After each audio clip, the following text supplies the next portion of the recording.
Hey everybody, welcome to New York State Manufacturing Now, the podcast that's powered by FuzeHub. I'm your host, Steve Melito. Today we're talking to Miriam Dushane, managing partner of Alaant Workforce Solutions in Albany, New York. Alaant helps employers find and retain premier talent, and they do a great job at it. The company has been named one of the nation's top 10 employer consulting services, and Alaant has placed more than 4,000 top professionals with over 400 companies. Miriam Dushane, welcome to New York State Manufacturing Now. Thanks so much, Steve. So Miriam, recently you moderated a workforce panel at a FuzeHub event called Vitality in the Valley. What did the panelists talk about and what did you learn? That was actually a really, really good event. I'd never been to it before, so I was really excited that I was able to be a part of it. So my panel was on workforce, but it was workforce and how we can develop talent. And so we had a variety of panelists that talked about the available programs and funding that employers can tap into to build up, train, retrain, or go out into the community to bring in people that they can train through various programs. So one of the programs was the apprenticeship programs through the state. Another woman, she talked a lot about micro certifications or micro credentials, which I was actually very surprised. I didn't know more about the micro credentialing program that was through SUNY and the state of New York. And they have like over 650, 700-ish different types of credentials that people can get or employers can help their employees to get.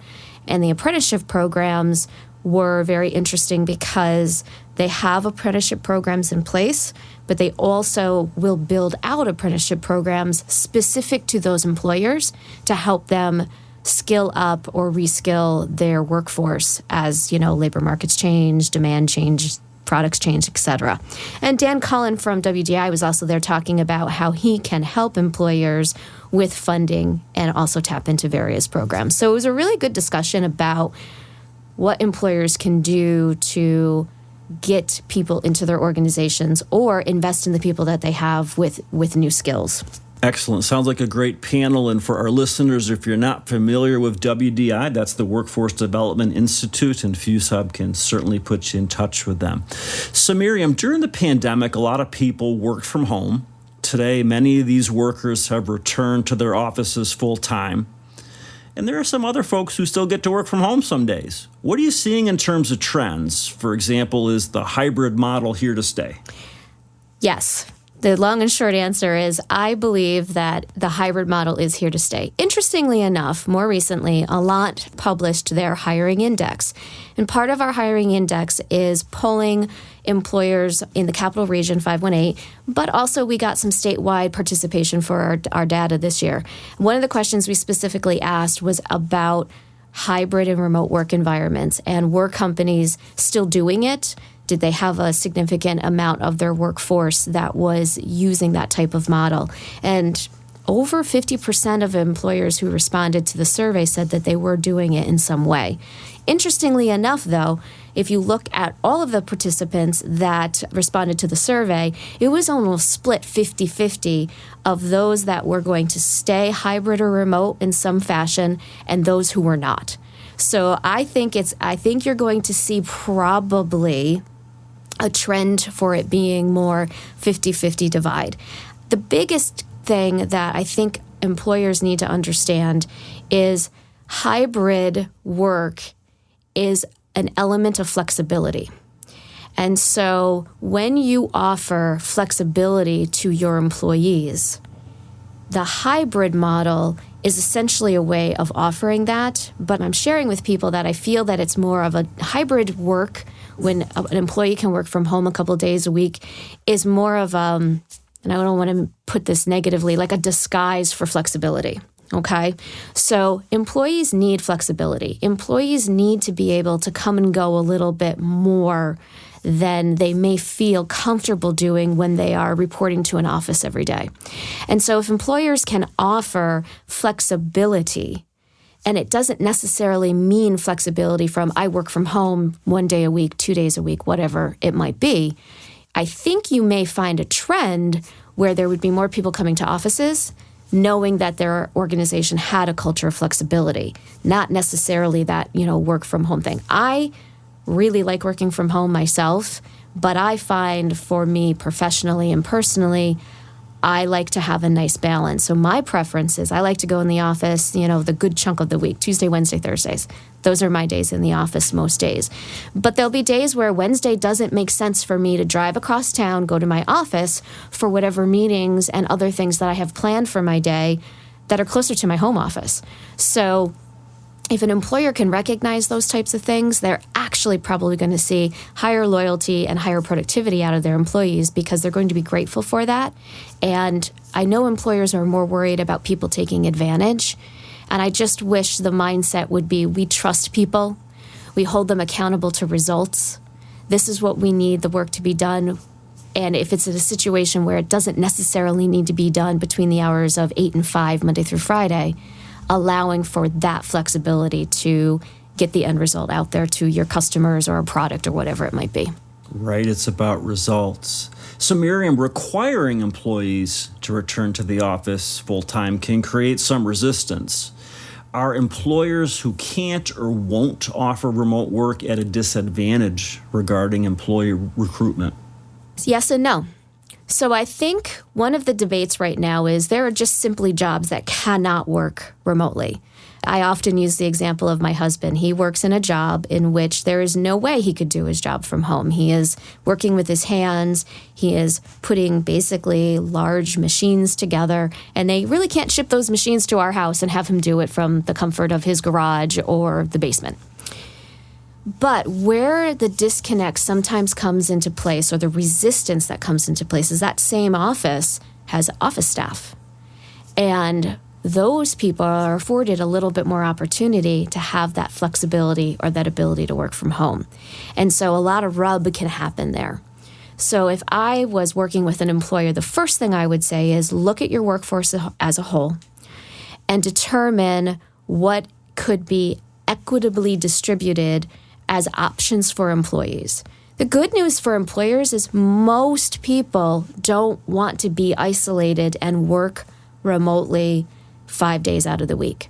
And so if you can offer some type of, again, flexibility, it helps. Now, for those that are working in not an office, but on a manufacturing floor, or they are providing direct care in a hospital setting, whatever it might be, you can't do that remotely. But what can you do? And that's what employers are, I feel, resisting a little bit, is starting to become creative and think outside the box. Instead of us looking at shift work and all of the other things that are required for services and products to be produced and or delivered, you have to look at what really makes sense for your organization. I've heard more recently, many companies are starting to pay for the commute for those who have to go to the office. Others are giving somewhat of a stipend. Similar thing, it's paying for the commute. But you're incentivizing that worker or saying, listen, we recognize that when that employee works from home, they are getting a pay raise. They are not spending money getting in their car and driving, which saves on gas, potentially saves on eating out, potentially saves on a variety of things that cost money to commute. And so if an employer can look at that and then say, for what our organization can do, we realize that when an employee works from home, that we are giving them a pay raise for the day. What can we do for those people on the floor, people in the hospitals that have to provide that work? How can you adjust for that? The other thing I heard more recently is an employer of a manufacturing facility who has that exact dynamic of office and manufacturing. What they're saying now is on Fridays for the manufacturing floor, we close at noon. And so you have an afternoon of being able to, have more freedom for the start of your weekend. Now, they're not changing KPIs. They're not changing productivity standards. Employees are aware of that, and it's not causing any friction that employees are being asked to do more, but they're just asked to uphold that same standard that they had when they were supposedly working a full 8 to 5, 7 to 3, whatever it might be, Monday through Friday. And so I think what I would encourage employers to do is there are ways that a person who has to work on site can be compensated, rewarded, provided flexibility. You just have to be open enough to say, I'm okay with changing the way we've always done it before. And that's where I think there's more of a rub and more resistance happening. But I was, very happy to hear, and I'm talking to employers all the time, of these shifts, and this is becoming such. This is not a topic that's going away. So we have to start being creative on how can we make these two segments of our workplace now coexist and not feel as if one is more privileged than the other, or the equity isn't there across the board for all workers. Right. Great points and some nice examples, too. So, Miriam, if you were to take a survey of business owners across New York's capital region, and you have. And I have. Great question. I saw that question. I'm like, well, Steve, come on. I just released the hiring index this week, so it's perfect. Exactly. So what are some things that you've heard when it comes to hiring a workforce? The two biggest challenges right now in hiring a workforce are labor shortage and salary and wage demands. We are all dealing with it right now. So when it comes to the labor shortage, I would encourage employers to start doing things differently from the recruitment process. You cannot continue to do the way you've always done it and expect a different result, because guess what? There's just less people out there. The statement that I hear sometimes of people don't want to work anymore is not correct. People are working. There's not enough of them to work for you. Now, there's other reasons possibly why that employer is having struggles. It could be their brand, it could be their reputation, it could be their culture, but the reality is that everybody's working. Now, there are segments of our workforce that are underrepresented and underutilized. And, we're talking about second chance hires, considering people who have been in the criminal justice system as hires for your organization. Their unemployment rates are far higher. The disabled community, their unemployment rate is way high, like surprisingly high.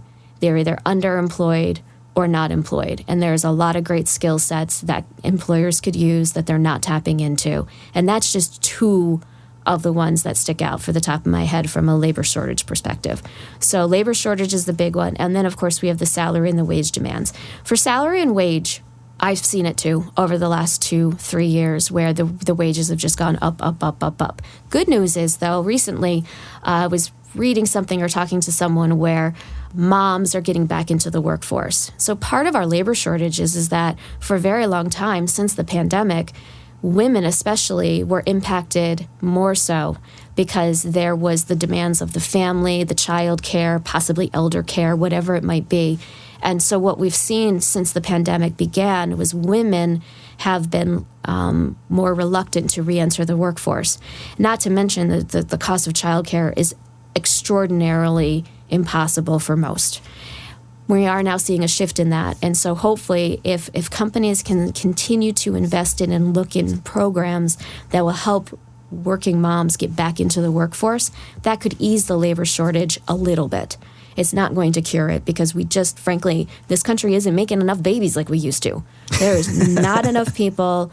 If they have children, you're seeing 1 and 2 children households these days. There's very few families that are, 4, 5, 6 kids like they were many, many years ago. And that's part of the problem. It has nothing to do with employers, it has nothing to do with workers not wanting to work. It's just there's less of us around. The wage demands are shrinking somewhat. They're not going to go back to the way they were even before the pandemic. But as inflation continues to level out a little bit more, as maybe things get a little bit more consistent on the government side in terms of economics, we could see a softening in that area.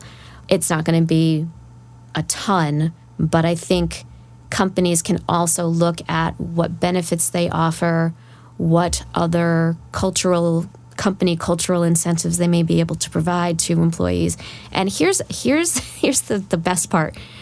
Employees will take less money to have a hybrid work environment. So how about that? Figure it out, people. If you can't pay more, then what else can you do that would be a better incentive to that person or that workforce that could even itself out? Yes, indeed. Great insights. So last question. We know that employers say they can't find the workers they need. Something that I've heard, and maybe you've heard it too, is workers say that employers take way too long to hire. Yep. What can employers do to streamline the hiring process so that they don't lose those good applicants? If you have not audited your application and hiring process at least once a year, you have to start doing that.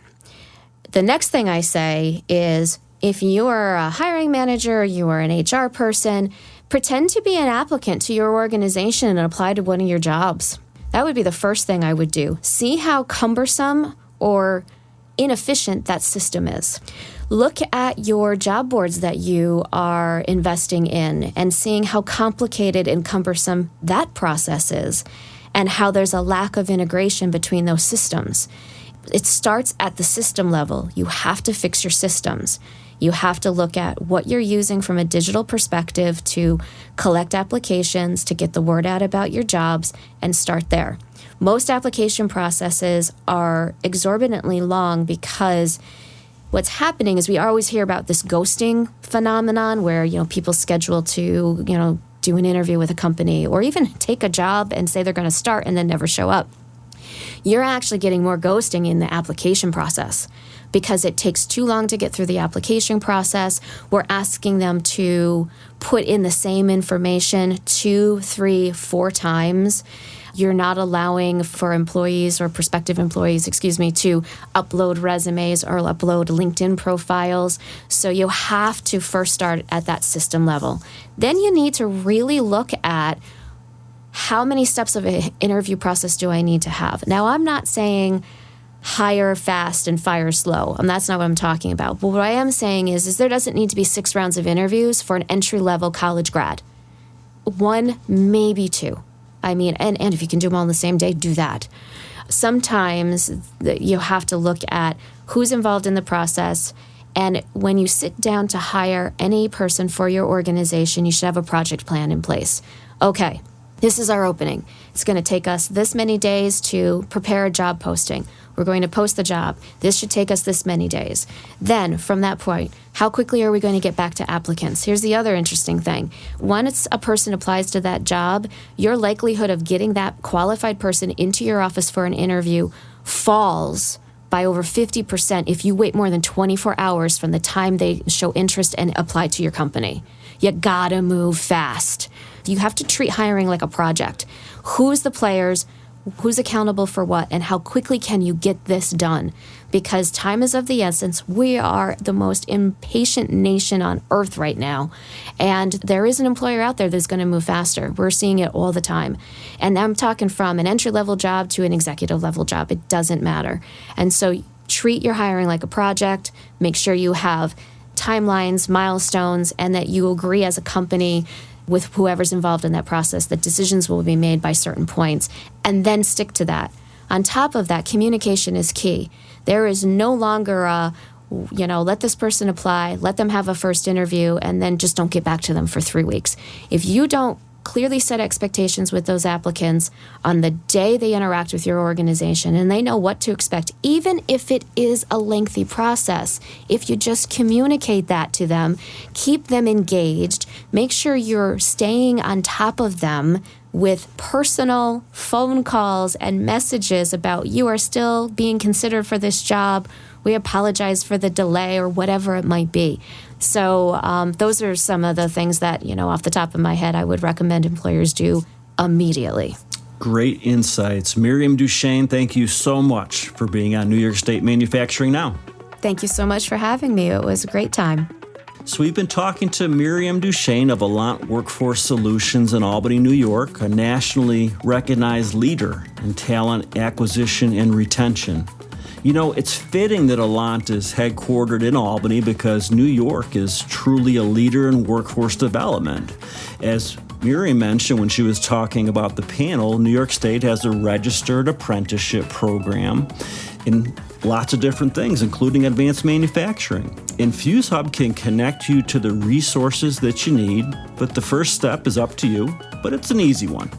Just visit www.fuzehub.com and click Speak to an Expert.